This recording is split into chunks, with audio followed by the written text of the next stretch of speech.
From virtual runways to augmented reality, the world is experiencing the many possibilities of merging technology into the creative industry. And the possibilities are endless, really.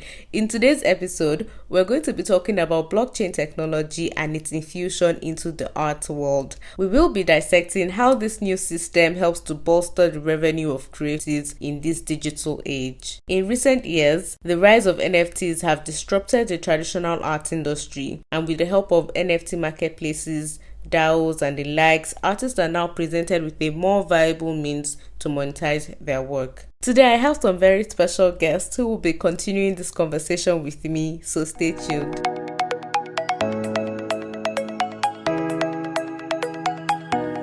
Welcome to the Everything Intellectual Property Law podcast.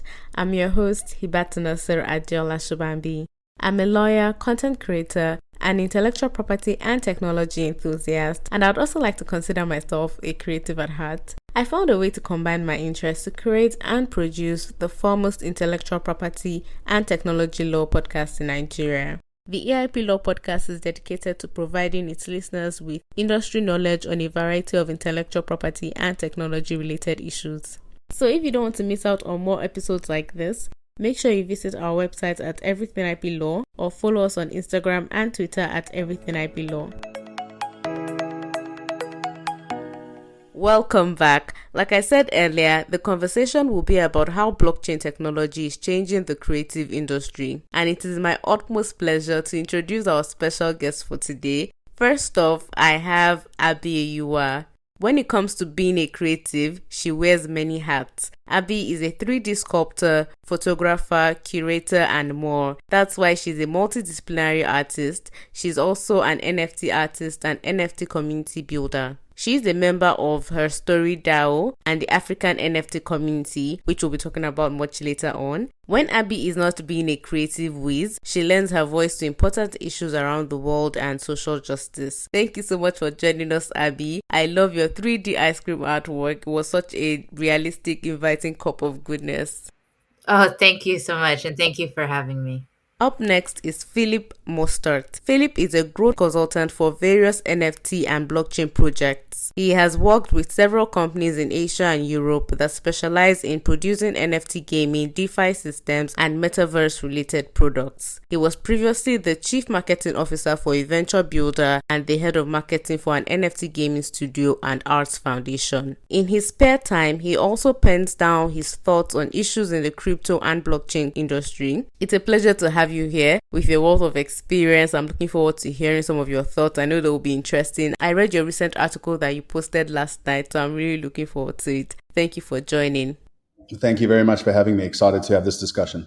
Also, we have Ahmed Patey. Ahmed is a digital traditional artist from Ghana, West Africa. He started tokenizing his art in May 2020 and has since then joined all the major NFT art marketplaces like Super Rare, Foundation, OpenSea, Maker's Place, Known Origin, and so on. He has sold about 40 NFTs and made about 4 secondary sales. He has also worked on a worldwide NFT collaborative project with about 65 other top digital artists known as Artvatars. Thank you so much for joining us. I'm a big fan of your work, and my all-time favorite of your artwork is titled Papilampo. Papilampo is such a beautiful ode to African colors and culture. Yeah, thank you so much. Well, the word is actually Pupulampu. Okay, thank you very much. It's Pupulampu, yeah. Maybe you tell us the meaning of that later on. Thank you so much for joining. To be on this podcast. Great. Okay. I'm really happy to be on this podcast. Oh, awesome. Thank you so much. And finally, we have Lila Polite. Lila is a multi-passionate independent producer, distributor, thinker, big idea generator, content and product developer with a keen eye for discovering fresh, new talent and developing high-quality, thought-provoking, must-see projects for the big, small, on-the-go screens and the metaverse. Lila is currently immersed in both the real world and the metaverse, with more executive production, digital merchandising, and NFT development. Lila has recently launched her own streaming network and app where she produces XR content and works on digital events and experiences development in partnership with one of the world's leading virtual reality platforms, such as Blochain Technology, which is the engine behind Sansa. For those who are listening, if you haven't heard of Sansa, Sansa is the leading virtual reality platform in the world. So thank you so much for joining us, Lila. It's a pleasure to have someone with this much expertise join us today. Thank you so much for having me, and I'm honored to be amongst such luminaries as the rest of the guests on this panel. Thank you. Thank you so much. If you're listening and you want to get in touch with any one of the guests, I'm going to leave all their social media handles in the show notes. So let's get started. In today's world, new and emerging technologies such as decentralized tokenization has transformed the monetization of various forms of intellectual property and tangible assets. That's why the tokenization of creative assets is our main point of discourse today. Essentially, tokenization is the conversion or transformation of tangible or intangible assets into digital units, which can be assigned, transferred, that is, it can be sold or bought. Almost any asset you can think of can be tokenized, from gold, real estate, to music and art. Tokenization has become increasingly popular in recent years and is projected to experience an increase of about 4.8 billion US dollars in the year 2025. Non-fungible tokens, NFT. So over to you, Lila. In very simple terms, can you explain what NFTs are? Oh, geez. Thanks a lot. So I am by no means a developer. I don't code. I don't mine. I don't do any of those things. I've been entrenched in the digital space for a very long time. But I can say that NFTs, basically, they're digital assets, as you said, that represent real world objects like art, music, in-game items, audio, video, that sort of thing. And as we've all said, they're increasing in popularity. And while I'm not here to kind of break down what they are from a technical standpoint, I'm here to talk about what they mean to artists, what they mean to creatives, what they mean to people that have intellectual property, and what that means to them. And it's the great equalizer. That's how I look at it. My thing is always about empowering people and getting them to leverage their influence, leverage their creativity, find new ways to market themselves, sell what they own, as opposed to having 14 middlemen in the mix, pulling, grabbing from their wallets, and and profiting from them. Yes. Thank you so much, Lila. We don't want to get all too technical, but thank you so much for simplifying it as such. Over to you, Philip. Can you stress on the non-fungibility element of NFTs as opposed to Bitcoin and what they essentially mean? The word itself says non-fungible tokens. Bitcoins are more fungible. I don't know if you can just highlight that difference and stress on that point a bit for us. Yeah, I mean, that's it's quite a technical question also, but I think in essence, once something is minted, it becomes immutable, which means that there is absolutely zero chance of it being degraded or corrupted in any format, currently available in terms of technology, at least. What it means really is that once it's set in place, it's irrevocable. And that is a very important part of the puzzle. I mean, if we want to talk about intellectual property, there's always going to be claims, of ownership. And what this does, it basically puts a immutable stamp onto something that puts it in concrete, and one cannot argue. It's on the public blockchain that everyone basically can look at and validate and verify, and that is a very exciting development in terms of technology, which means that we can move away from a lot of the paperwork, which I don't know about you, but I'm very excited about. Thank you so much. You said it's a technical question, but you went ahead to simplify it for us. Thank you so much for that explanation. So over to you, Ahmed. So how would you say this new technology, this new blockchain technology, specifically NFT, has changed the conventional art industry? So you can just stress on what it was before now and the new changes it has brought on. Yeah, I think it's made a drastic change in the whole art industry, the whole art world, because specifically for digital artists, specifically for digital artists.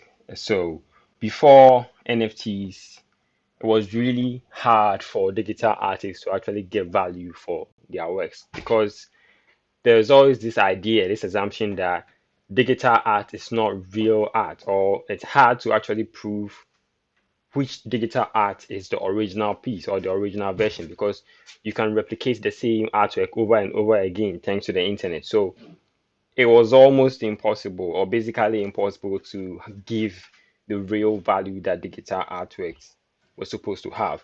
Then, right when NFTs came along, it changed the whole dynamic. So now, if you're a digital artist, you can actually have real value for making your digital art, and then you can actually classify your work as real art. You can actually compete with other traditional art and actually probably even sell more or better than the Yeah. traditional pieces. And one more thing too is that this NFT industry have changed a lot of things concerning efficiency and control and royalties and things of that sort. Thank you so much for that detailed response, Ahmed. And I also agree with you. Before now, it was only a small handful of artists that were able to really excel in the industry. So what Yeah, this new technology does is to even out the playing field and create more opportunities for monetization. So thank you exactly. very much. Thank you. Abby, are you there? Yes, I'm here. Yeah, so in your own words, how would you describe your art? An artist's artwork is literally an insight to their minds, how they operate. So I'm really interested in getting to know you. So can you just take us through your creative journey from when you decided to tokenize your artwork and what sort of informed that decision to join the NFT bandwagon? What was the motivation for joining the NFT marketplaces which you belong to now? Yeah, so I first joined Clubhouse. My sister invited me to Clubhouse at the beginning of the year, and I was originally gonna go and just listen in on like photography rooms, but then I kept seeing all these rooms titled like crypto art, and I'm like, what is crypto art? I've never heard of that. Like I thought it was a certain Yeah. style of art, and I just couldn't figure out what it was. So I would just pop into the rooms and I just found it like really interesting, but it was a lot of information, so I didn't fully understand it. But so after like listening to rooms for a month straight in February, I just decided to mint something one night just to see what it was like. And then of course the pandemic hit, so like all other plans that I had, like because I was gonna really move forward with photography because I'm a multidisciplinary artist, so I was like, well, let me just see what this NFT thing is about. And I started learning 3D art through YouTube and using the free program Blender. And so, like, NFTs, I discovered it at a very good time in my life. And so, I put one thing up, and then after that, I was invited to a Black History Month show in Crypto Voxels, and they said they would pay my gas fees. And so I was like, okay, well, that's perfect. And so I did that. And so since then, I've just, kept going. And then I got an invitation to Foundation, which is like a curated platform. And I minted work there. Yeah. And then when I sold my first one, like it just felt so amazing because that was like the highest that I had ever sold art for before in my life. So Oh, wow. yeah, and so I mean that kept motivating me, but like the meaning behind my art, I make art basically about being a Black woman in society. So I've done art before NFTs about like colorism and hair texture discrimination and things like that. And so I just mostly make art about my lived experience, and I also use elements from like my tribes in Nigeria, the Ishan or Esan people and the Igbo people. Awesome, awesome. Yes, being from Nigeria, I completely resonate with your art, and well done. Congratulations as well. Thank you. Thank you so much. So there has been some sort of critics of the system. Some have said that NFTs are unpredictable, quite volatile, and despite some of these critics, NFT related products and marketplaces are still experiencing significant growth. In fact, today NFT market has grown to about 2.5 billion this year. The NFT market tripled in size in 2020. Philip, I want to get your thoughts on this. So, what would you say is the reason for the increased popularity of the growth of NFTs, and why do they appear so appealing to the creative industry? Yeah, I think it's a great question. Look, I think it's very important to understand that we're undergoing a massive bubble, much like what happened in the late part of the 20th century with the e-commerce explosion. It's going to be very, I would say 99% of all the projects that you're currently seeing out there right now won't survive. And it's going to be one of those parabolic rises. Everyone's going to ape in to make as much money as possible, with very little sort of foundational governance behind it. And this is something that I'm pretty aware of, and I'm trying to kind of consult on projects to remain true to the fundamentals of business practice. And yes, there's a massive opportunity. Everyone is, thoroughly thriving in this environment right now, but most of it's not sustainable. It's actually, from a general industry perspective, I think it came much as a surprise for a lot of people that art was the first kind of adoption for NFTs or non fungibles. It could have been anything really, but art took off.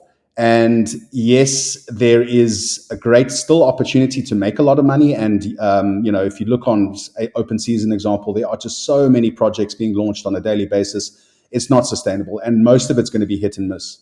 Do we need another Bored Ape Yacht Club to be launched on OpenSea? The question is, arguable. If it's about supply and demand, we are in a massive oversupply. We do currently have demand, and yes, there will be mass adoption and more people will come into the space.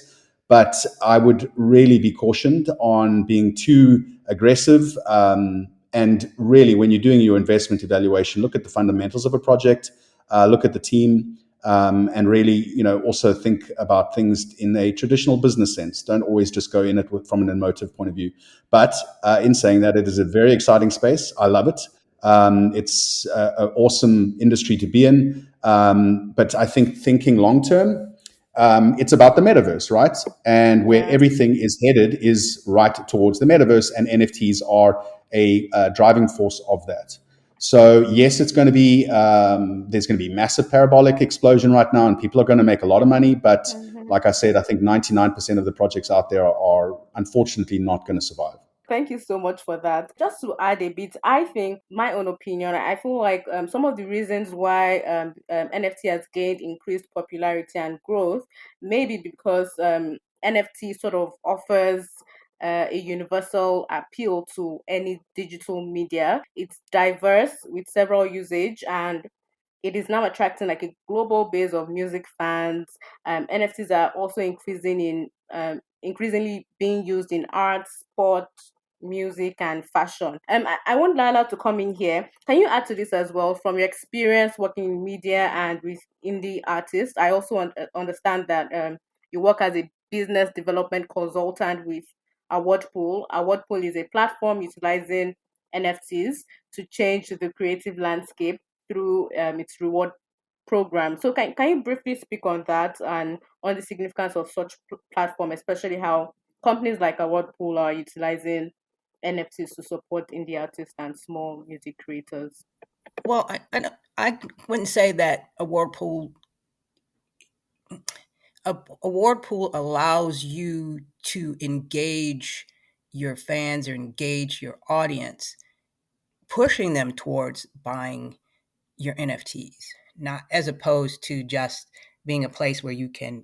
It's not just a marketplace. NFT So marketplace. yeah, Okay. so don't yeah, it's not a marketplace. It's more of a marketing place, if you will.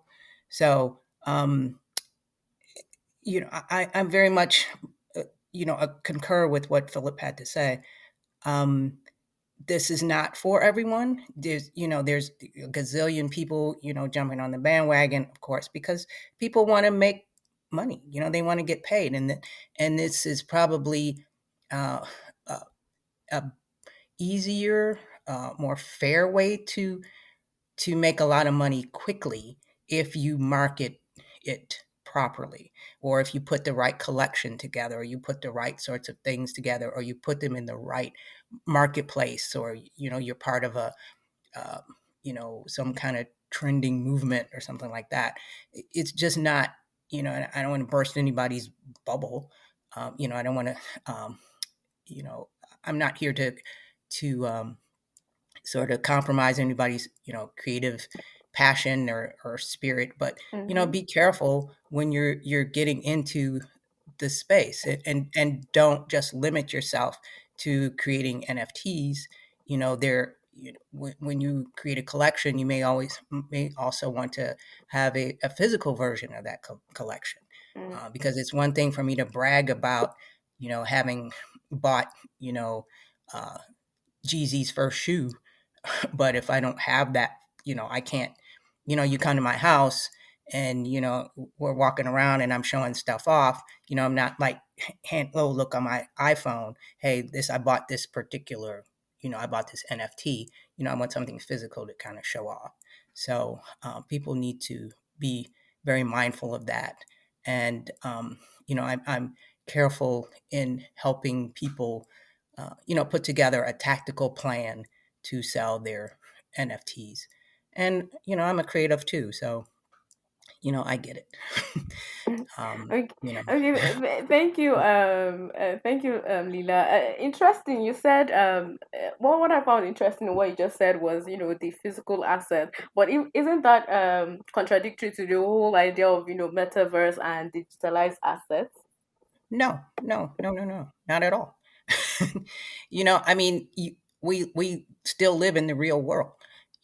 Everybody, there's a lot you can do and take advantage of in the metaverse or the virtual world, and you can, and trade and do things, and interact and build community, and have collaborations and set up all sorts of things, but don't get it, you know, completely twisted, as we say, that we still live in the real world, and people still want tangible things. Everybody doesn't even understand what a NFT is. They're like, Mm, what mm-hmm. what is that? They don't understand the digital world. They don't understand the metaverse. They have no clue, nor do they care.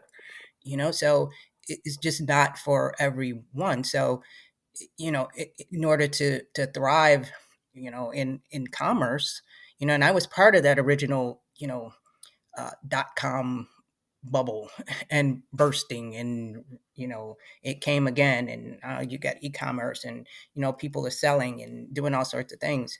You just have to be cognizant of selling to people where they are.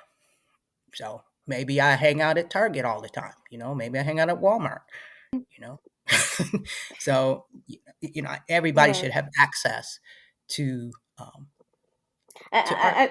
I, I totally agree with what you're saying. I just was playing the devil's advocate because Yeah, you are very much yeah. immersed Oh in yeah, the yeah. metaverse. I'm very much in, because I like new things. I've Mm, always tried new things out. And I've had the good fortune of working in the entertainment industry, and working in digital space, and working in games, and working in music, and all of that sort of thing, and been at the forefront of a lot of this, what now is, seems like, ooh, wow, a whole new world.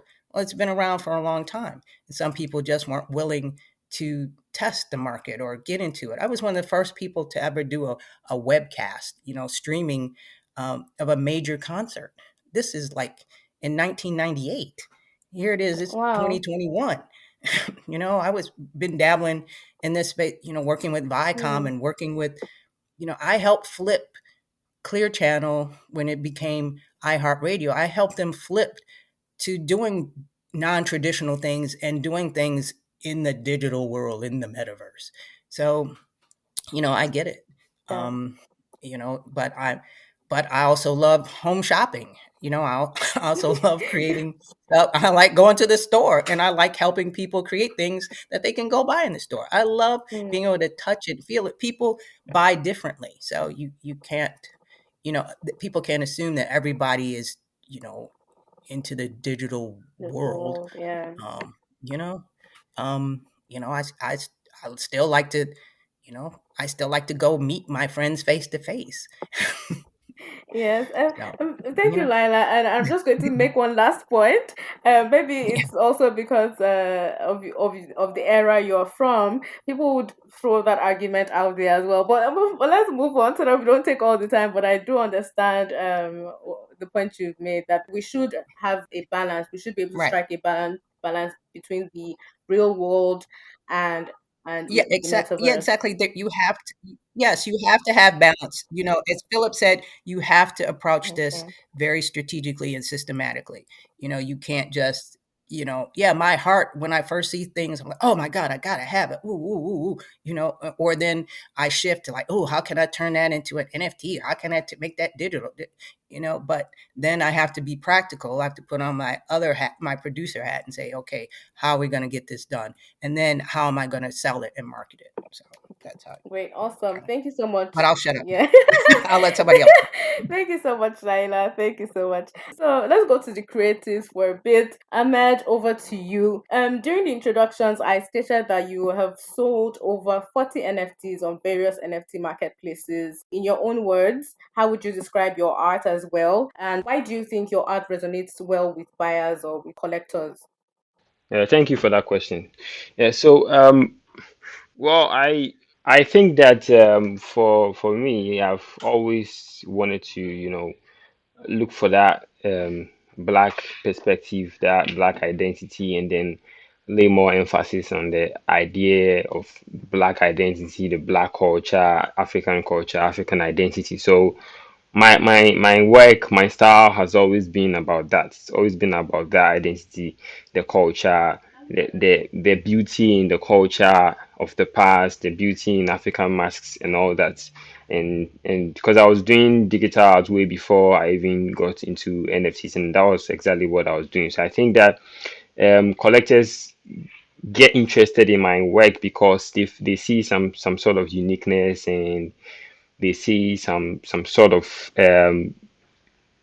beauty that comes with it, something that they would rarely see with other works. It's got this touch of uniqueness where, because some of them actually DM me sometimes, and then they keep telling me, oh, okay, your style looks really different, because we've seen a lot of styles, and a lot of styles look alike, but yours don't look like any other. So there's been a lot more interest in my work and my style because of the kind of perspective from which I'm coming from, the black Mm. perspective, the African perspective, you know. Yeah, as a Nigerian African, co-West African, I absolutely love your work, especially how you use tribal marks and tribal lines. Yeah, It's incredible. I'm always awestruck whenever I see your work, and I'm able to identify that this is a work from Ahmed. thank you so much. I focused on African masks more because I felt it was a way to connect to the African past, to connect to the black past, to connect to the black culture. So I focus more on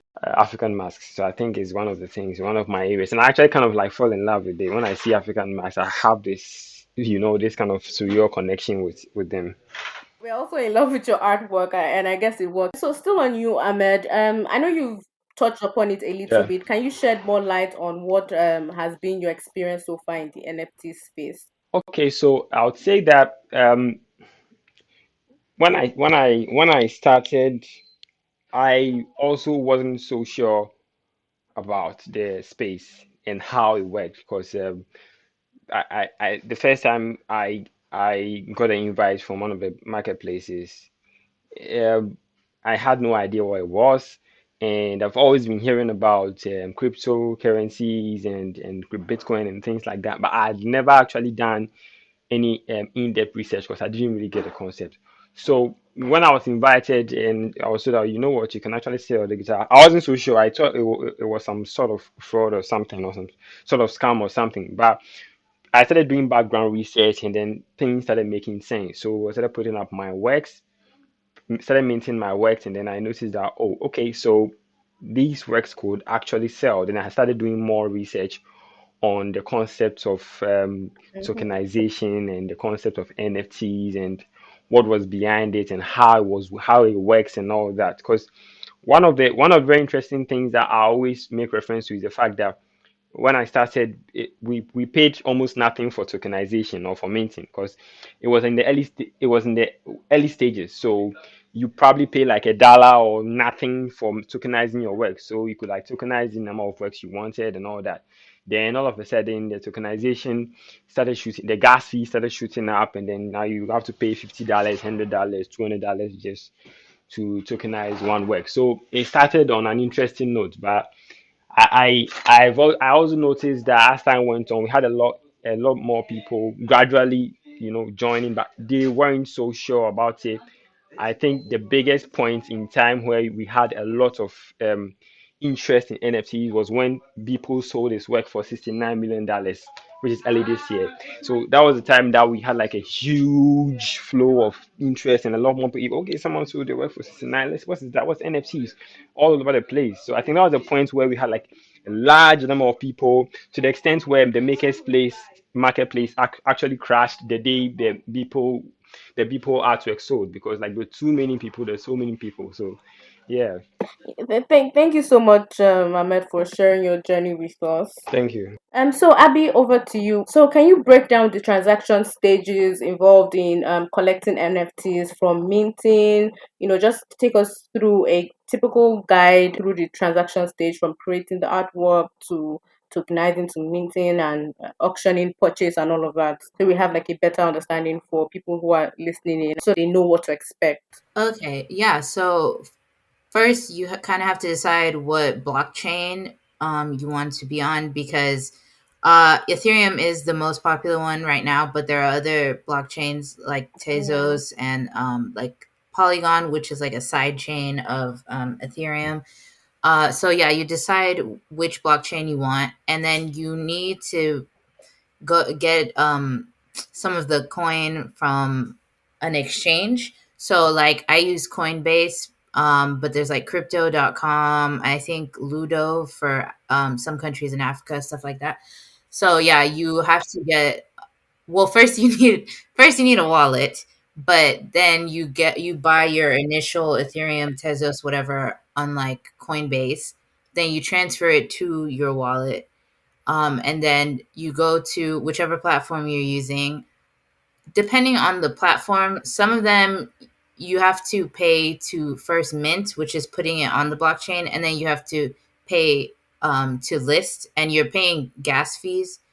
So like Foundation, which is the curated platform, you upload your work and then you have to pay to have it minted on the blockchain. Then when you want to list it, as in you want to sell it and put a reserve price for it, you have to pay a gas fee again.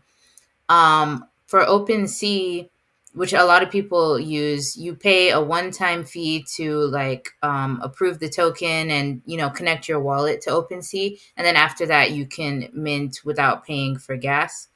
Um, OpenSea takes 2% when you sell something, and Foundation and some of the other curated platforms take 15% when you sell something. And if you want to burn, as in you want to remove it from the platform, you also have to pay a gas fee for Foundation and the other curated platforms. For OpenSea, you can just delete it from the platform. And you wanted to know about collecting? Yes, yes. Okay, so yeah, collecting, it's the same thing. You need a wallet, and you get your Ethereum or Tezos, whatever, from an exchange like Coinbase, and you transfer it to your wallet, and then you kind of have to watch the gas fee. I like to go on EtherScan, and there's a like gas tracker, and so you can see depending on how high the GUI is, that determines like how expensive the gas will be.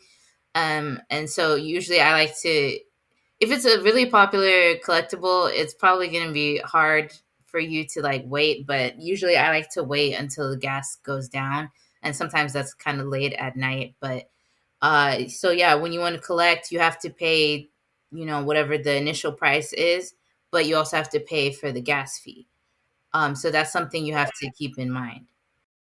Okay. Thank you so much, Abby, for that detailed explanation. Still on collecting, Philip, over to you. I'm sure you've heard about the highest NFT sale so far. A digital artist known as Beeple sold an art piece for a whooping sum of $69 million.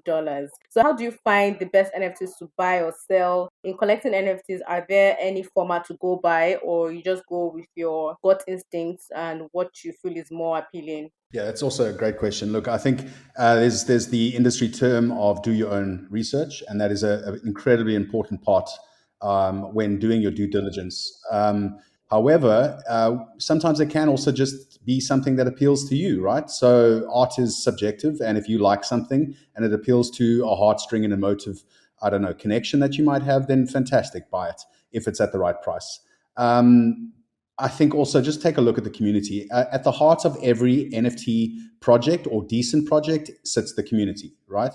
And the challenge, I think, with Twitter and Discord and a lot of these other type of platforms is that there's a lot of, or Telegram especially, there's a lot of bot activity. So it's all fluff. It's all it's all fake conversation taking place, and it's very easy to spot.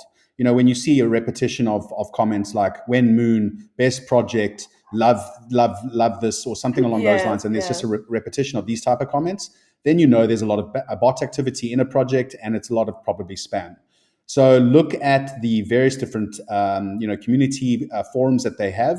Talk to the project members, because most, which is the challenge I think with crypto, is a lot of the project members themselves are contactable. They're like 24/7, and they're on all these mediums, and they're imagine being able to have the same type of conversation with like a Tim Cook. It's just ridiculous, right? So talk to the project owners and figure out what their game plan is. Also, be careful of rug pulls. It's an industry term where there's a lot of hype on something, and everyone kind of goes into a project head first. There's a massive swell, and then the project kind of turns around and pulls everything once they've got their funding. So do your due diligence. Look at the fundamentals of a project. Also, beware of the copycats out there. There's a lot of easy ways to basically validate a project. So take a look at the signals, but don't just buy something because FOMO, fear of missing out. Don't do that. At the end of the day, it's money. I mean, Beeple, Mike, I've had a conversation with him. The argument around these prices is incredible, right? So like $69 million for an art, a JPEG technically. Mhm.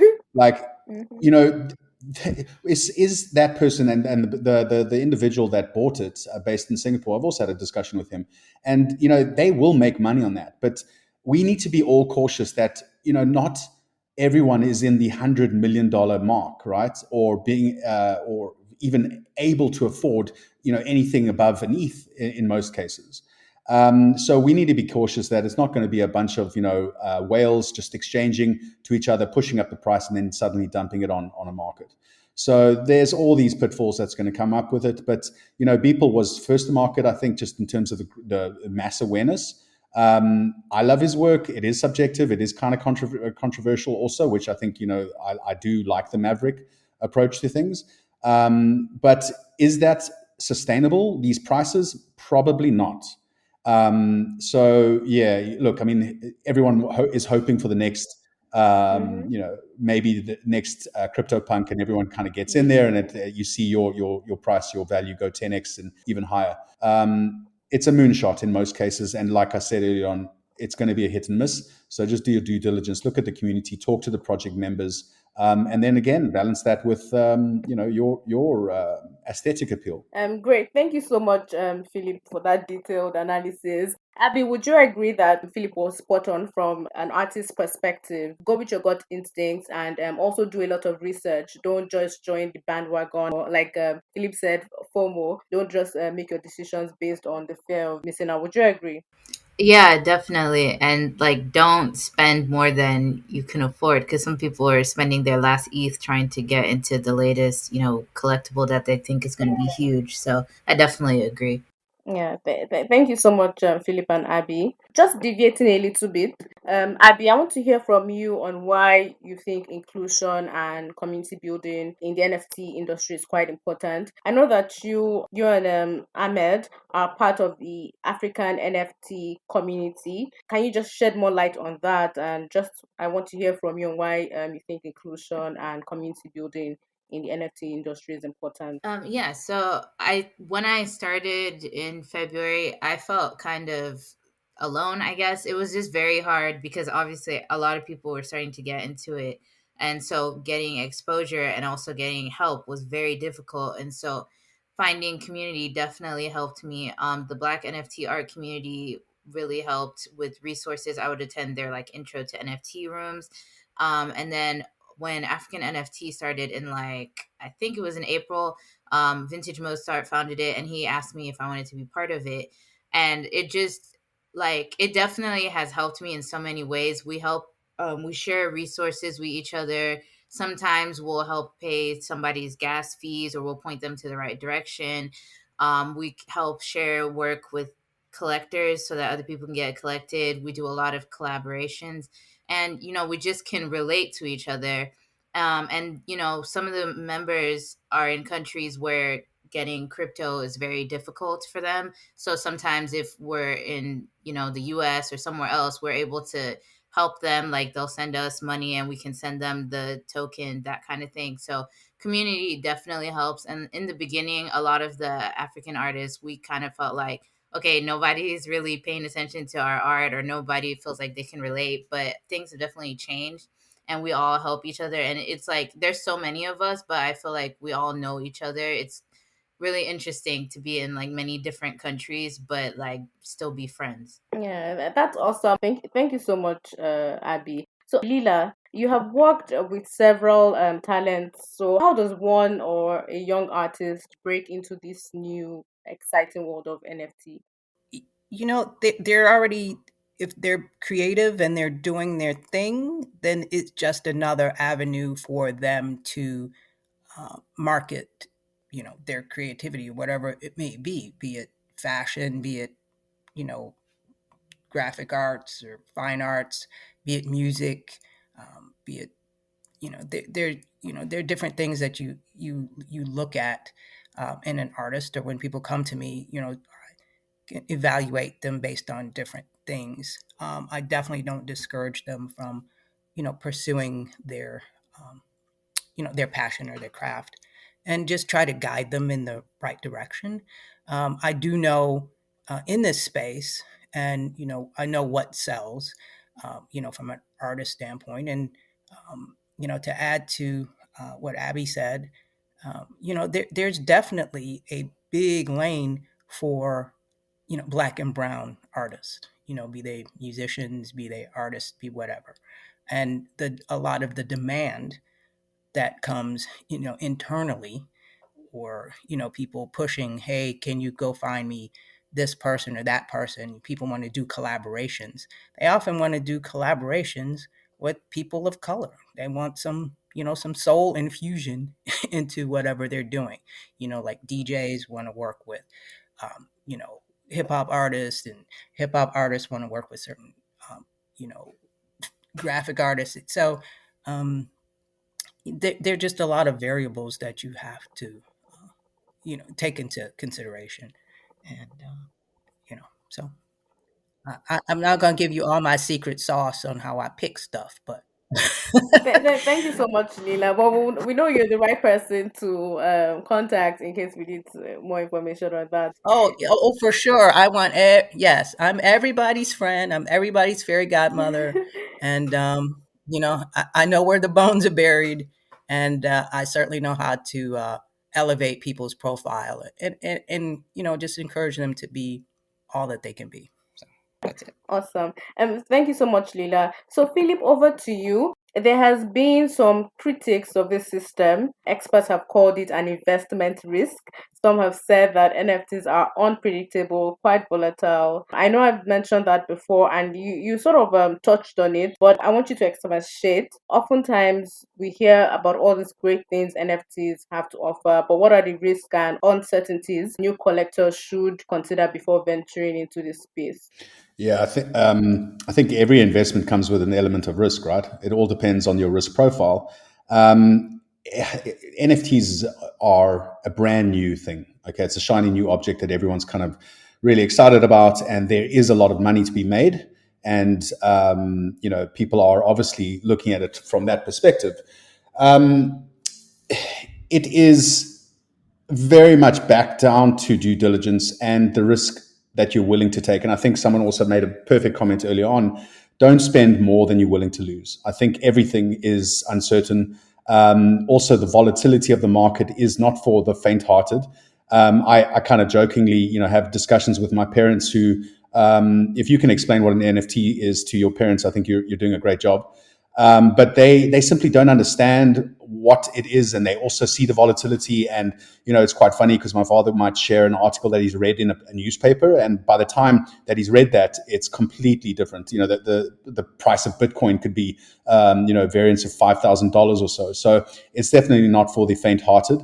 And again, I think it's very important not to spend your life savings on something that is really uncertain, and no one really knows what the next 6 months could look like. I think just in general terms, we're obviously heading into a bull arena now.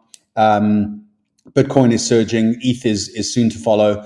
We're obviously going into this, the year-end push that is very typical in terms of a trend. NFTs are part of that trend, and you will see an upswing on the overall value. But it will pop at some point.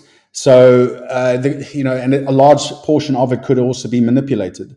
So just don't do something that you aren't willing to lose, and make sure that you've got a house, so a roof over your head, and you're able to eat and all that sort of thing. And then investments should always come at as part of a your spend profile. But definitely don't spend something that you can't afford right now. Here you exactly. It's like going to the casino, you know. If you Yeah. It is. I mean, there's the play to earn model, which is obviously the next iteration of NFTs is NFT gaming, right? And there's a big debate happening now: is that gambling? And if that is gambling, then are children allowed to be playing these games and get rewarded? So the lines are, they're getting blurred between gambling, risk taking, and an investment portfolio. Most projects will always kind of end, in their content statements about, oh, we're not a financial institutions, we're not a securities, you can't follow us for financial advice. And this is just safekeeping really on their own legal stance. But at the end of the day, people kind of don't listen to that, and they go, oh, well, this is a financial institution and I am intending to make money on this. But it is rolling the dice. So you have to do due diligence and realize that, yes, it is gambling. Could be a gambling scenario.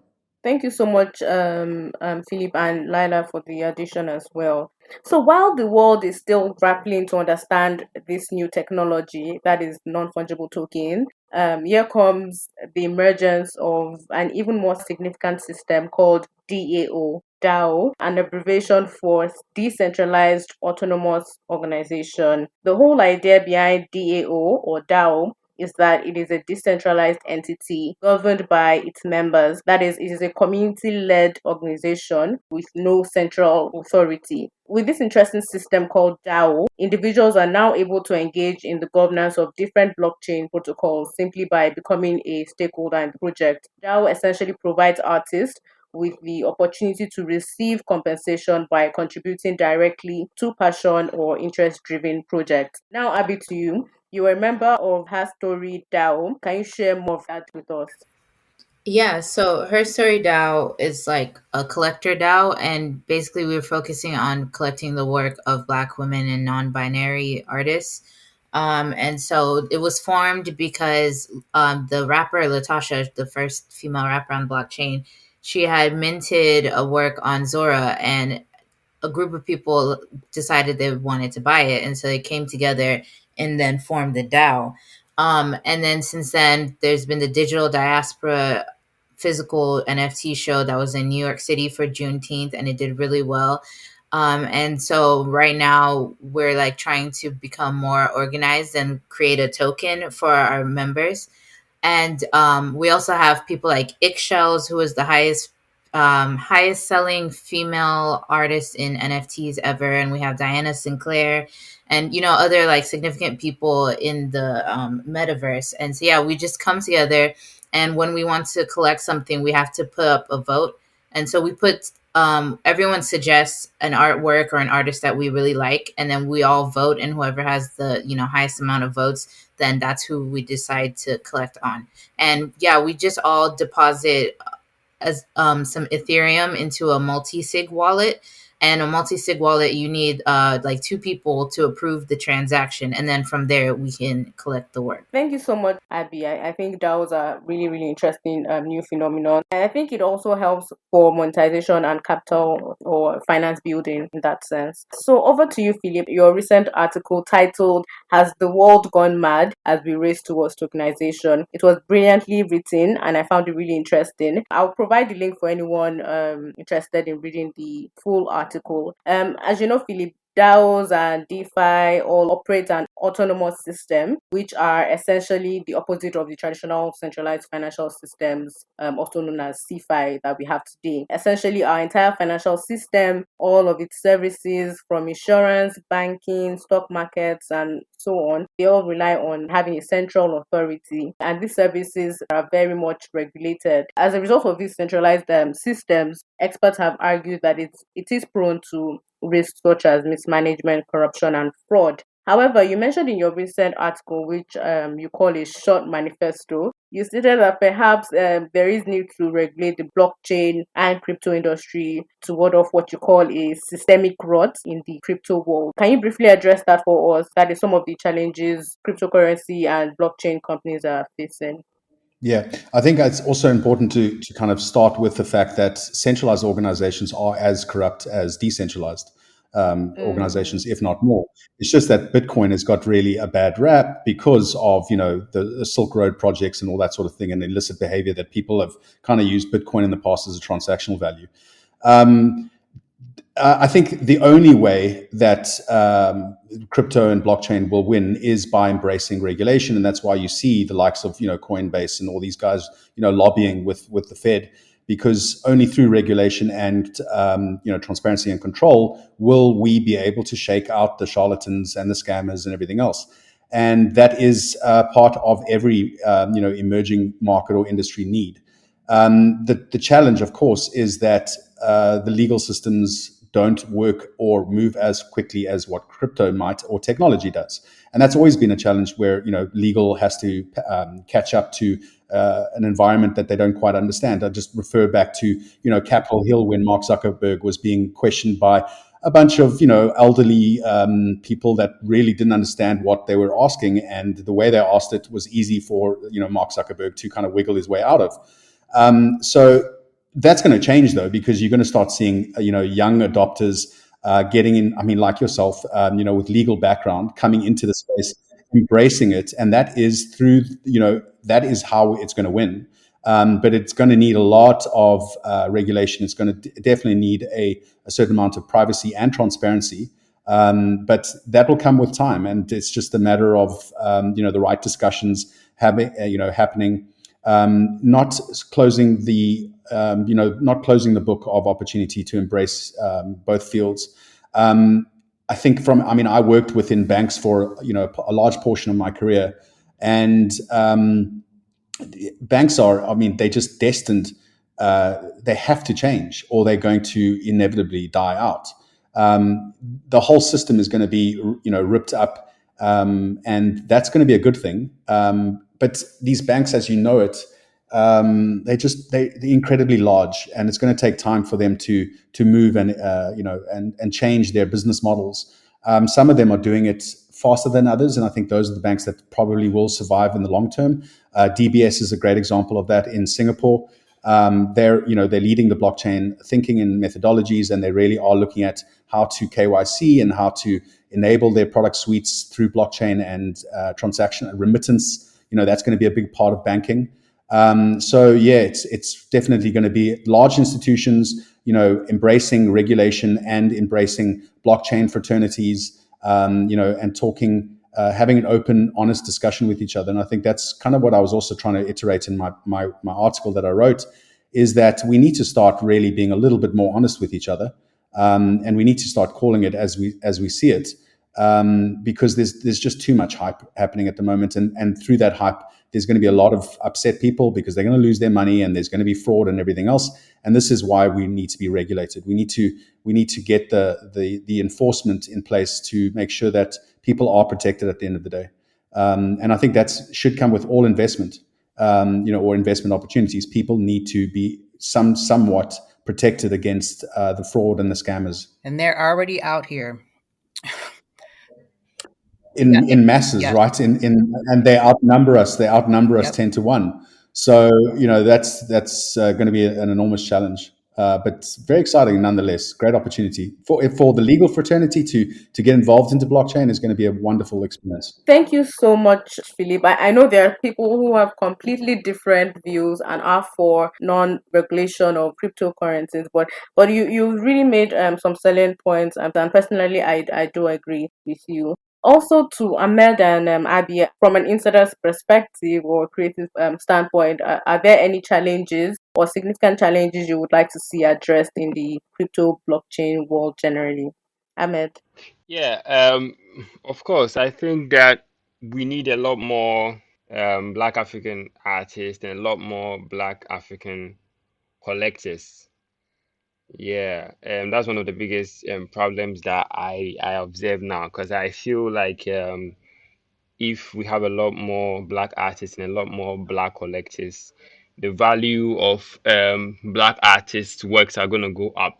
Personally, currently, I feel like the value of I feel Black artists that are NFT artists or Black NFT artists currently are doing way better, and they're doing an amazing job. Their works are simply amazing, but they are not really getting the value that they deserve. And I feel if there are a lot more Black collectors, that value would definitely be present. But obviously, it's NFTs are still it's still a new field, and people are still not sure of what it is. But definitely, when you're a collector and you really want to jump into it, obviously it will make sense to do a little bit more research and understand NFTs before you jump in. But yeah, if we have a lot more Black collectors, it's gonna help a lot. Thank you so much, Ahmed. I completely agree with you. And even there will be much more variety as to the kind of artwork or NFTs that available to collectors in that sector. I Yeah, totally agree. exactly, Thank you so exactly. much, Ahmed. So this brings me to my next question. What next? Looking into the future and as blockchain technology evolves, industry experts predict that the metaverse is developing rapidly and the actualization of an actual metaverse is closer than we think. So over to you, Lila. I know there isn't a universally accepted definition of what a real metaverse is, but having worked on several metaverse related projects, how would you define or put into context what a metaverse is? What does it entail? So the metaverse itself is sort of it's an interactive, immersive virtual world where, like land and buildings and personal avatars and those sorts of things can be traded, NFTs, that kind of thing. The metaverse, as most people understand it, is a virtual environment. So where people can, explore various places, make friendships, build community, buy and sell and trade and view virtual assets, purchase goods and services, and attend virtual events.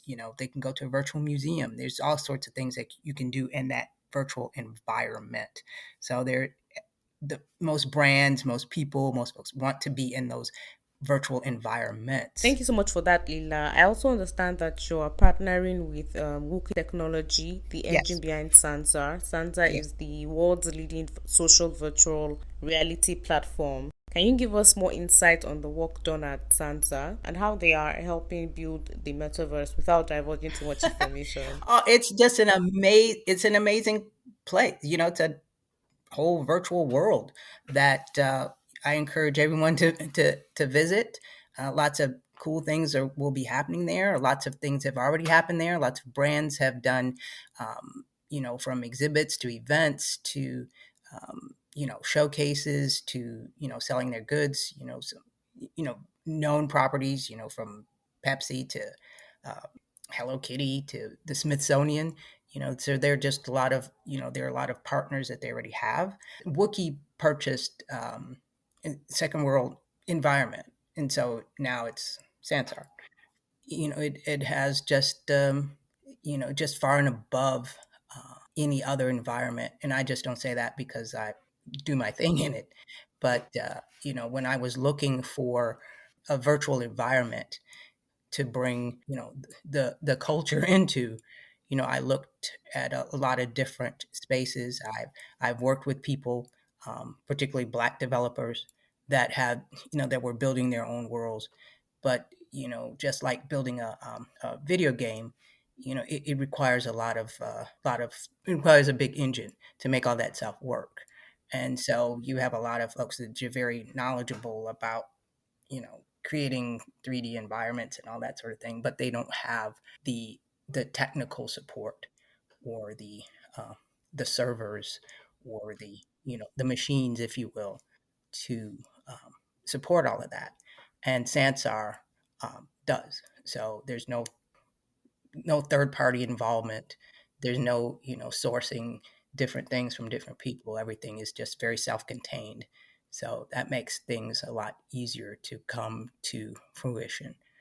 And so lots of wonderful things are happening, both some original content and event development that I'm working on, and then looking to partner with all sorts of really cool people to bring them into the space and get a lot of interest from a lot of different brands and lots of reboots of old brands. And people say, hey, it costs a lot to make a movie. I make movies too and do TV, and it costs a lot to build a set.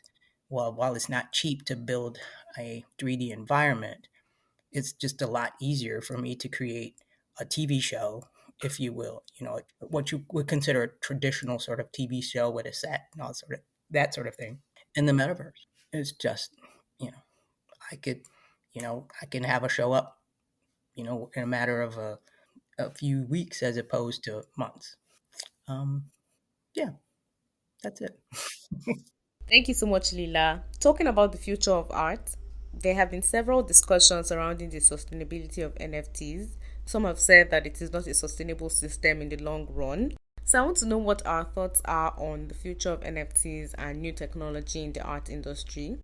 So I'll start with you, Ahmed. What are your predictions and expectations in the near future? I know one part is, getting a lot more representation, but also what are your predictions as well? Yeah, I think NFTs is a more efficient way of keeping records and transferring ownership and authenticity and provenance of digital assets. So it's, I think in the future it's just gonna get better. This is like the very early stages of it, and considering the short period of time and how quick it's been able to shoot up, I have this innate belief that this is definitely a more efficient way. For instance, when we consider the art world, because NFTs is a big thing. There's the art world side of it, and then there are other sides of it. When we consider the art world side of it, or when we consider the digital art side of it, I feel it's a more efficient way than the traditional art world, and how traditional art is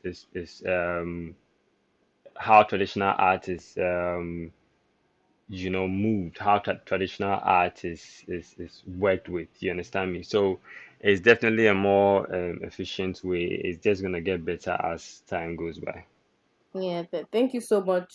Thank you so I much, might Ahmed. add. Over to you, Oh, Abby. sorry. I don't mean to step on anyone's toes. I would say that NFTs allows for access to all. That's what I think this whole digital revolution allows. And while some people don't embrace it, I think it's a means to, it's the great equalizer, and it allows for less barriers to entry into a world that is traditionally not black and brown friendly. So I'll add that. Yeah, thank you so much, Ahmed and Lala. So essentially, NFT, evens the playing field. Over to you, Abby. What are your predictions and expectations for the near future or the future of art? I think more people are gonna look into getting their own custom smart contracts because right now we're just all uploading on these platforms with theirs. But I think people are gonna like create their own websites for their art with their own smart contracts so that you don't have to worry about like, oh, if it's like, do I actually own it? Can the platform take it down at any point? That kind of thing. So yeah. Hit me up, Abby. We have those Oh, okay, capabilities. sure, yeah, I will. Thank you so much, Lila. Lila is indicating she's Oh yeah. way ahead of the game. Oh Okay, yeah. thank You can call me the Harriet Tubman of for creatives. Okay, I'm about getting everybody off the plantation. So. that's very interesting. Thank you so much, Abby. Thank you so much, Abby. I think that's actually a very insightful take, and I do agree. Personalized smart contract will be more popular in the coming years. Over to you, Philip. What are your expectations and predictions for the future of art? Well, I think it is an incredibly exciting future to be looking at. I think also just to echo what I kind of started off with, that art is just the first iteration or use case for NFTs. I think everything is going to be digitized. I think every form of ownership is going to become an NFT, from a car to a house to pretty much anything. Membership, access to things, everything around us is going to fundamentally be governed and impacted by an NFT in some form or another. I think art it's going to be an exciting time for artists. I think it's going to be an exciting time for museums. If you can imagine the merge between augmented reality and virtual reality, I think it's going to be an incredibly exciting space where people can now start traversing between. I mean, I was dealing with, I was helping a student here in Amsterdam, which, if you've ever been to Amsterdam, it's like there's a museum on every corner. It's a very flush part of the world in terms of history and richness. We were talking about the correlation between Van Gogh and Japan, and a lot of people don't actually know this. But imagine being able to go to the Van Gogh Museum here in Amsterdam and then pop off by clicking on an augmented reality option to head over to the National Museum of Japan, where they've got a huge piece or collection on his work, because Japan was actually an earlier adopter, or they started following Van Gogh before he was even popular. And he didn't, unfortunately, know that, I think, at the time. But there's going to be a massive resurgence of art. There's going to be a massive resurgence of museum, participating. Access to this culture and this history is going to be incredibly exciting. But I also think there is a very exciting thing that is sitting on our near horizon, and that is going to be decentralized ownership of the traditional or classics. Now, can you imagine they mint, say, a Pablo Picasso piece, and they mint it maybe 10,000, 20,000, whatever that run is, and give an option for taking stake or ownership of maybe a Picasso piece that there would be no way in history or chance that you'd be able to own a piece, or own a Picasso piece. But now, through decentralized ownership, you're going to have that option. So that is going to be an amazing opportunity for people to get into the fine arts, or start becoming a collector. And I just love the idea of the physical and virtual worlds blurring. And that's basically all going to be governed by NFTs. So beyond the hype, beyond the massive, obviously, economic thrust that's currently happening, I think it's just going to be a really exciting time to be alive. It's going to be an exciting time for marketers, for brands, for people that are traditionally might not have been able to access international markets. And I do think there's going to be a great opportunity for the physical artwork to be made, and then for that to be minted. It's just going to be an awesome time to be alive, and I'm very happy to be part of this discussion. Yes, we're to that point, Philip. That's what Ellie, who couldn't be on the call today with us, That's what we've been working on is bridging that gap between, like you know Picasso Physical. museums Yeah. and the fine artists and all that sort of thing, and yeah, bridging between the virtual and Mm. the And and and that reality. Yeah. and that decentralized ownership is going to be key to it, right? So Yes. like we're going to be, I mean, it really is going to be an amazing spread of wealth, Yes. which has historically been the biggest problem on the planet. Yes. The centralization of wealth, and Yes. this is an exciting time for everyone to participate and flourish in Mhm. earning and growth and accumulation. Yes. And this is where NFTs are going to come in. It's going to really, really change. NFTs and DeFi is going to Mhm. change the world fundamentally. It's going to have a positive impact on this planet. Yes. And it's very exciting to see, markets or countries like El Salvador, these third world countries are embracing this technology. And I think that they are going to be the future first world leading, geographic spaces. There was an interesting point I think someone asked yesterday on Twitter. I think it was Real Vision, Raul Pal's forum. He said, or he asked his community, would you leave your country if crypto was banned? And of course, there was a resounding yes. Now, can you imagine geographics also changing because of that? Very exciting time, I think. Yes. Indeed. Thank you so much, Philip. And interesting that you would say that. However, the Nigerian government has taken, I don't know if you're aware, has taken a different approach to it. Instead of Yes, embracing it, they have sort of put a yes. ban on And cryptocurrencies. and how did that impact demand? It's like, every country Mm. that bans it just pushes demand higher.